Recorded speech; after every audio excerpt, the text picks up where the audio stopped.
में बैठे हुए हैं जो चास के 3D में है और यहाँ के राजेश महतो जी जो आप देखे होंगे कि बोकारो से दो बार विधानसभा का चुनाव भी लड़े हैं और अभी 1932 के खतियान पर इनका एक धमाकेदार इंटरव्यू आया है जिसे बाजार में बहुत ही चर्चा है। आइए हम उनसे बात करते हैं। हाँ राजेश महतो जी, ये बताइए कि अभी जो आपने 1932 का बयान जो दिया है और उसमें बोले हैं कि बिहार से लोग गुपचुप और सब्जी और ठेला चलाने वाले आए हुए हैं और इस पर लोगों ने मतलब विपक्षी पार्टियां प्रतिक्रिया दे रही है, इस पर आप क्या कहना चाहेंगे? देखिए, सबसे पहले तो हम बोकारो के तमाम माताओं बहनों भाइयों सबको हम जोहार करते हैं, खतियानी जोहार करते हैं, प्रणाम करते हैं। यदि किसी को हमारे बात से ऐसा लग रहा है कि हमने गुपचुप और छोला बेचने वाले जो भी हैं उनके प्रति हमने कोई अभद्र बात नहीं कहा। हमारे कहने का तात्पर्य को लोग राजनीतिक षड्यंत्र के तहत गलत तरीके से पेश कर रहे हैं, जबकि जो भी छोला बेचने वाले गुपचुप बेचने वाले कहीं ना कहीं हमारे गरीब लोग आए हैं, यहाँ कमाने के लिए आए हैं, खाने के लिए आए हैं। उनके लिए हमने कहा उसको गलत तरीके से कुछ लोग राजनीतिक षड्यंत्र के तहत राजनीतिक हस्तक्षेप करने के लिए उन लोगों को उपयोग करके कहीं ना कहीं हमारे लोगों को बाहर और भीतर का लड़ाई को मंसूबा पाले हुए हैं, जिसको हम कभी होने नहीं देंगे। जहां तक हमारा 1932 की बात है तो 1932 का बात हम इसलिए कर रहे हैं कि झारखंड हमारा बनने के बाद हमारा कहीं ना कहीं इस झारखंड पर अधिकार है। हमारा झारखंड का नौजवान, हमारा झारखंड का युवतियाँ आखिर झारखंड से बाहर कहाँ जाएंगे अधिकार लेने के लिए? हम पढ़ लिख लिए हैं, हम डिग्री ले लिए हैं और ये नौकरी लेने के लिए क्या हम बिहार जाएंगे, क्या हम बंगाल जाएंगे, क्या हमको उन लोग देगा? इसलिए हम अपना अधिकार की बात कर रहे हैं। ये अधिकार की बात कर रहे हैं कि हमारा नियोजन नीति लगे ताकि हमारा नियोजन में अपना अधिकार हो, हमारा उद्योग नीति लगे जो जाके खनिज संपदा हमारा झारखंड में है उस झारखंड के खनिज संपदाओं पर हमारा अधिकार हो। हमने विस्थापन नीति का बात किया क्योंकि बोकारो स्टील प्लांट को जो एशिया महादेश का प्लांट है उस प्लांट को बसाने में कहीं ना कहीं हमारे यहाँ का विस्थापितों ने अपने छाती में बसाने का काम किया है। इसलिए बसाए थे कि आने वाले दिनों में हमारा बेटा पढ़ लिख कर इस BSL बोकारो स्टील प्लांट में नौकरियां करेंगे, नौकरी करके कहीं ना कहीं हमारे परिवार आगे बढ़ेगा और देश का बेटा बनने का लायक होगा। मगर आज देखिएगा आप तमाम हमारे बोकारो का जो विस्थापित गांव है, हमारे उत्तरी क्षेत्र में अभी तक पंचायत नहीं बना है, पंचायत का सुविधा नहीं मिल रहा है। हमारे बगल में जितना भी पुनर्वास क्षेत्र है, आज हमारे वहाँ की माँ बहन जाके हाजिरी खट रही है, मजदूरी कर रही है। कहीं ना कहीं हम लोगों के साथ अन्याय हो रहा है। जिस अन्याय के खिलाफ हम एक विस्थापित का बेटा है, हम एक खतियानधारी का बेटा है, उस बेटा होने के नाते हम अपने लोगों के साथ अन्याय होना देखना नहीं चाहते हैं। मगर बोकारो के तमाम जो लोग बिहार से आए हैं उनके प्रति भी हमारा संवेदना है। हम उनके लिए भी आप रोजी रोजगार करिए, कमाइए, खाइए, आपको कोई मना नहीं किया है, मगर हमारा जो अधिकार है उस अधिकार में आपका हिस्सा नहीं होगा। इसलिए हमने जाके इस बात को कहा, यदि इसको किसी कोई गलत तरीका से ले जा रहा है तो समझिए राजनीतिक षड्यंत्र चल रहा है। अच्छा ये बताइए कि ये झारखंड जो अलग हुआ, झारखंड की बहुत पुरानी मांग थी और इसका जनक थे विनोद बिहारी महतो जी और गुरु जी। हमारे विनोद बिहारी महतो जी आज तो नहीं है हमारे बीच में, लेकिन गुरु जी आज भी हैं और ये लड़ाई लड़ी गई और 2000 में झारखंड को अलग किया, फिर भी अभी भी वही राग अलापा जा रहा है। ऐसा क्यों? देखिए, दो भाई में जब झगड़ा होता है तो दो भाई में झगड़ा होता है तो सबको समझता है कि इस झगड़ा को समाप्त करने के लिए दो भाई अलग हो जाए। जब बिहार और झारखंड दोनों भाई था, दोनों भाई हमारे बाप दादा और लोग भाई थे, उन लोगों ने झगड़ा करके हम लोग को अलग कर दिया है 20 साल पहले 2000 ईस्वी में। अब जब हम अलग हो गए तो कहीं ना कहीं झारखंड और बिहार में हम लोग का रहने का जो तौर तरीका है वो अलग था। हमारे और आपके साथ में रहने का तौर तरीका मिल नहीं रहा था। हमको रहने का व्यवस्था अलग चाहिए, आपको रहने का व्यवस्था अलग चाहिए। यदि हम अपने तौर तरीका से जीना चाहते हैं, हम अपने जगह पर अधिकार लेना चाहते हैं, हम किसी और के यहाँ अधिकार नहीं लेना चाहते। क्योंकि हमारे बाप दादा ने, चाहे वो विनोद बाबू हो, चाहे हमारा निर्मल बाबू हो, चाहे गुरु जी है, ऐसे तमाम ना जाने कितने लोग शहीद हुए हैं, अपना जीवन कुर्बान किए इस झारखंड को पाने के लिए। झारखंड को इसलिए पाना चाहे कि कम से कम हमारे आने वाला बाल बच्चा अपना सुखी जीवन व्यतीत करेंगे, अपना अधिकार मिलेगा। क्या ऐसा ही मांग गुजरात करने लगे, दिल्ली करने लगे, यूपी करने लगे, तो ये भारत का फिर मतलब क्या रहेगा? देखिए एक चीज है, ये देश का संविधान एक है, लेकिन कई राज्यों से ये देश बना है, एक राज्य से नहीं है।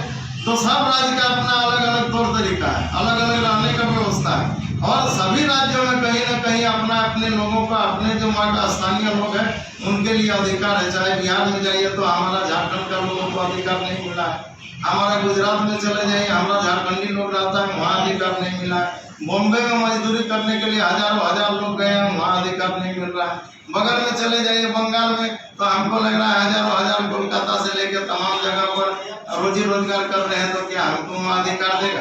क्या क्या जगह सरकारी नौकरी पर हमारा आरक्षण होगा? नहीं होगा। इसलिए हमारा झारखंड बना, हमारा घर बना, हमको अपना आरक्षण चाहिए। हमारा बेटा वीडियो बनेगा, हमारा बेटा सीओ बनेगा, हमारा बेटा डीसी बनेगा, और हमारा बेटा ही मजदूरी करेगा, और हमारा बेटा ही मुख्यमंत्री बनेगा, और हमारा बेटा ही विधायक बनेगा। नहीं, डीसी, एसपी, डॉक्टर, इंजीनियर जितने भी बनते हैं ये तो पूरा भारतवर्ष से बन करके आते हैं। नहीं तो हमें एक क्षेत्रीय और ऐसा कोई पाबंदी नहीं है। नहीं, आप बनिए, आप भी बन के आ सकते हैं। यदि IAS का डिग्री यदि हमारा झारखंड का बेटा प्राप्त किया तो हम चाहेंगे कि उसको जाके झारखंड में मिले उसको स्थान, इसलिए कि झारखंड का परिवेश को वो कहीं ना कहीं अन्य राज्यों से बेहतर समझेगा। नहीं, रोजगार जो आप लोग रोजगार बोलते हैं कि नहीं, यहाँ की नियोजन नीति, यहाँ के लगे, स्थानीय नीति लगे, 1932 की खतियान लागू हो, तो ये झारखंड मुक्ति मोर्चा सरकार में है, कांग्रेस उसके समर्थन और जनता दल समर्थन दे करके दे रही है, तो ये लोग क्या कर रहे हैं? सरकार फिर क्या कर रही है? देखिए, सरकार जो हेमंत सोरेन जी जो सरकार बनाए, कहीं ना कहीं हेमंत सोरेन जी 1932 का खतियान के आधार पर ही उन्होंने सरकार बनाया। अपने हर एक विधानसभा का चुनाव में उन्होंने ऐलान के साथ किया, कहा कि बोल हम सरकार बनने के साथ ही 1932 का खतियान लागू करेंगे। ये बात यदि वो नहीं कहे होते तो आज झारखंड में ये 1932 का उन्मूलन नहीं होता। यदि वो कर देते तो हमको लग रहा है कि ये झारखंड शांत हो जाता और झारखंड का नौजवानों को कहीं न कहीं अधिकार मिलने में बहुत आसानी होती। ये जो आपका बयान है अभी जो सुर्खी में आया हुआ है, गुलचुप ठेला और सब्जी बेचने पर, ये आप ऐसा नहीं लग रहा है कि आप एक गरीब तबका को हिट करने का काम किए हैं? नहीं, हम ऐसा नहीं हो सकता है। हमने उनको गुपचुप बेचने वाले को कदर से बात किया, सम्मान के साथ। बेचारे हमने बिहार का लोग आए यहाँ कमाने खाने के लिए, हमने ये बात कहा है कि वो कमाने खाने के लिए आए हैं और उसको गलत तरीके से राजनीतिक षड्यंत्र के तहत उनको आपसी उलझन में फंसा देने से तो उसका रोजी रोटी खत्म हो जाएगा। तो ये रोजी रोटी खत्म कौन कर रहा है? कोई नहीं करेगा। ये रोजी रोटी जो जाके राजनीतिक रोटी सेकने का तैयारी कर रहा है, जिसको लग रहा है कि हमको बोकारो से जमीन का बढ़ रहा है, हमारे स्थापित क्षेत्रों में जमीन का बढ़ रहा है, हमारा पंचायत क्षेत्रों में जमीन का बढ़ रहा है, हमारे गांव में जमीन का बढ़ रहा है, उसके लिए परेशानी हो रही है। ये 1932 के खतियान के बारे में हम जो भी सरकार आता है, चाहे भाजपा का हो, कांग्रेस का हो या झारखंड मुक्ति मोर्चा का हो, सभी अपने मैनिफेस्टो में तो रखते हैं स्थानीय नीति लागू करेंगे, 1932 का खतियान लागू करेंगे, लेकिन जब सत्ता में आते हैं तो उसे लागू क्यों नहीं करते? इसकी लड़ाई क्यों नहीं लड़ी? नहीं, इसके पहले कि किसी व्यक्ति विशेष, किसी समाज विशेष को हिट करने का काम किया जाए? किसी भी व्यक्ति विशेष या किसी समाज, किसी धर्म की बात नहीं है। 1932 यदि यहाँ पर लगती है, खतियानधारी आधारित यदि नियोजन नीति बनती है, तो किसी समाज और धर्म के लिए नहीं बनेगा, वो झारखंडियों के लिए बनेगा। झारखंडी में हर समाज, हर धर्म के लोग हैं, जिसके पास खतियान होगा उसी के लिए नीति बनेगा और उसी के लिए अधिकार मिलेगा। अभी केंद्र सरकार एक नीति बोल रहा था लाने के लिए NRC, उसका हाथरे आप देखे होंगे, और वो मतलब कि उसको फिर बंद बक्से में डाल दिया गया। कहीं ये जो भी सरकारें आती है भाजपा की या कांग्रेस की या बीजेपी की, झारखंड मुक्ति मोर्चा का, ये लोग उसी के डर से तो फिर इसको बंद नहीं कर दे रहे हैं। नहीं, ऐसा बात नहीं है। कहीं ना कहीं जो गठबंधन की सरकार बनी हुई है, यदि आज हेमंत सोरेन जी यदि अकेले सरकार यदि अपना अकेले मैंडेट रहता तो कहीं ना कहीं हेमंत सोरेन एकदम विश्वास के साथ कहते हैं कि आज वो 1932 लगा देते हैं। उनके साथ जो कांग्रेस है, आरजेडी के लोग हैं, उनके दबाव से ये नहीं लगा रहे। तो आपके हिसाब से क्या एनआरसी भी जो केंद्र सरकार लाया था, कुछ राज्यों में लागू भी किया था, वो सही था? नहीं, ऐसा केंद्र सरकार की क्या अपना रूल नियम है, ये हमको जानकारी नहीं है, मगर हम ये कहते हैं कि वो भी सरकार बोला था कि सबको अपनी खाता दिखाना होगा। आप देखेंगे गृह मंत्री अमित शाह जी भी बोले थे कि भाई ये सबको अपना खाता दिखाना पड़ेगा, लेकिन यूपी चुनाव में वे खुद कागज ले लेकर के सबके घर पर पहुंच गए थे। खाता मांगे, मेरे पास है, हमारे झारखंडियों के पास खाता है, मांगिए ना। लेकिन कुछ ऐसे भी तो झारखंडी हैं जो गरीब है, तबका है, जिनके पास अलमीरा था और तिजोरी नहीं है, उनका खाता खतियान सब भूल गया है, वो एक क्या झारखंडी नहीं कहलाएंगे क्या? उसका जाके रिकॉर्ड ऑफ राइट में नहीं है क्या? आप सीओ के यहाँ जाइएगा, सबका रिकॉर्ड मिलेगा। ऐसा भी आता है कि रिकॉर्ड में देखा जा रहा है, या धनबाद या बोकारो में रिकॉर्ड देखा जा रहा है कि वहाँ रिकॉर्ड में बोल सकता है कि नहीं ये तो सब पटना चला गया है, नहीं ऐसा पटना से एक भी रिकॉर्ड नहीं आ रहा है। तो फिर झारखंड तो कहीं एक तरफ आपका ये डिमांड है, मांग करने से उन लोगों को जिनके पास ये खाता खतियान नहीं मिलेगा, नहीं उपलब्ध होगा, और वो यहाँ के एक्चुअल नागरिक वैसे लोग हैं, उनकी क्या होगा? वैसे यदि 10% लोग 10% लोग होंगे जिसको सरकार चाहेगी तो बैठ के उसका मसला को हल किया जा सकता। हमारी नीति है, हमारे संविधान में है कि 100 अगर गुनाहगार बचता है तो बचने दो, लेकिन एक बेगुनाह को सजा नहीं होना चाहिए। आपने 10% की बात कर रहे हैं कि 10% लोग ऐसा हो सकते हैं, तो ये क्या है कि मतलब कि आपकी भाषा में या जो आपने मांग किया तो गलत संदेश नहीं जा रहा है? नहीं, ऐसा नहीं है। 10% होगा तो कहीं ना कहीं बिहार में उनका रिकॉर्ड होगा। झारखंड सरकार चाहेगी तो बिहार से बात करके उसका बिहार सरकार कोई रिकॉर्ड ही नहीं दे रहा है। कोई आज से पहले भी आप पता कर लेंगे, कोई रिकॉर्ड नहीं भेजता है।